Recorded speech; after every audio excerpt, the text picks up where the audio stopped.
YouTubers here in a 2012 VW GTI, and I'm going to show you where your 12-volt fuse to restore your 12-volt socket right over here.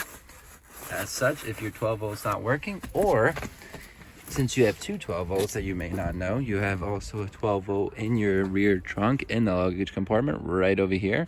So I'm going to fuses are all right. So what you want to do is come over to your driver's side.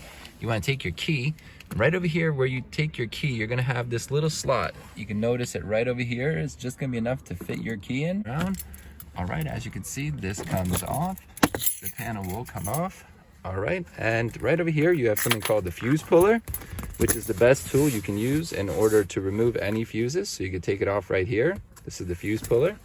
And all right, so now that I have this fuse puller, I'm gonna come over. All right, just to show you which fuse it is number 42, which this is 42 right over here. So just to show you right over here, what you do is take this plier, which is the fuse puller, and you go ahead and slide it in as such. And you can just pull it out.